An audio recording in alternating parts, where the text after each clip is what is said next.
Load. And sometimes, and most of the times, you're buying load for liabilities. You only text with Jejemon. Tanungan lang ng ulam, di ba? Kamusta ka na po? Di ba? Send ka naman picture dyan, di ba? Sometimes it's useless. Aside from that, there's taxes. There's government benefits. That is not free. They will get it from your income.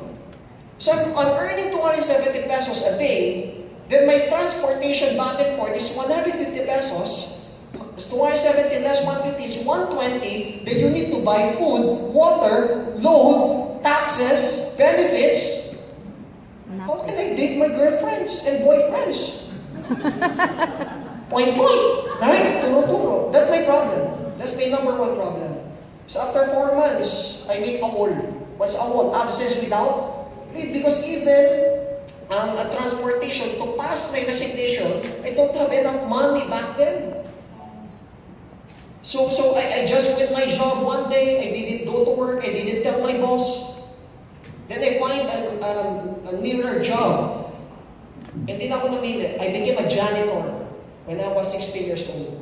I was the first employee in the SM, the largest mall in the Philippines, in Dasmariñas. I live in Bacoor. There's a one bus ride from Bacoor to Dasmariñas, that's Pala-Pala. I'm one of the first pioneer employee there, and I was a janitor. But even I was a janitor, I'm so proud because I have a high position. Why? Because I'm cleaning in the second floor. High position, right? Second floor, no. So kidding aside, when I check again my income, the truth is, even if you have a job, if you don't have a degree or education at time, especially in college, you cannot get a better job. Especially back then. Lalo na ngayon. Right now, it's worse. Because even if you're a college graduate, a lot of college graduate until now, they don't have jobs. Do you agree? Yes. Paano pa ako, high school graduate? Kung college ka, di makahanap ng trabaho, o pa kaya? So that's my problem. College graduate right now, a lot of my friends, they graduated nursing, but they are in call center right now. They graduated business management, but they are a teller in the bank. There's nothing wrong with that.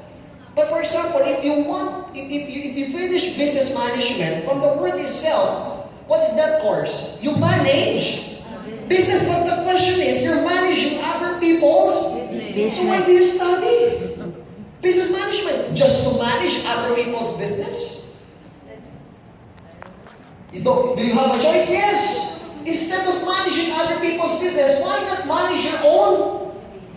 But why a lot of Filipino students, graduates, doesn't manage their own business? Because we're not trained. Our parents doesn't teach us to do business. That's the first problem of Filipinos. Ever since after we graduate, our mindset is to be an employee and under by a boss. And everything has a system. Do you agree? Do you agree? Yes. Do you agree in the system? Yes. You cannot reinvent a wheel in the system. You cannot change the system. That's true. Example. Look at this. Many people fail in a particular career, especially network marketing, because they don't know the system. They only join. But they didn't study. They didn't read books. And system is very important. In government, do we have a system? Yes. In Korea, do we have a system? Yes. Every law, is a law is a part of the system? Yes. If there's no system, it's chaos. Are you taking a bath every day? Yes. Wait. Are you taking a bath every day? Yes. Do you know the system? What's the first thing to do when you go to the CR? Yeah. After that, it's morning. Mga piloso pa ng mga to. Mas piloso pa para sa akin. You open the door, you open the lights. But first thing, what are you taking a bath? Basain ang tuyo. Tissue. You take off your clothes. That's the first step. Do you agree? Yes. Who takes a bath without taking with her clothes on?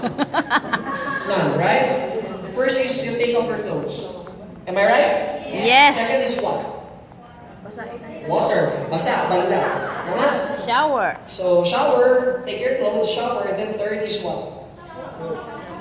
soap and shampoo, conditioner. After that, Banlaw, you banlaw. banlaw, you shower again. And after that, towel. You need to dry your body. And after that, the last part is, after drying your body, Stephen, you go out na? Or you to put on your clothes. That's what we call a system. Let's reinvent.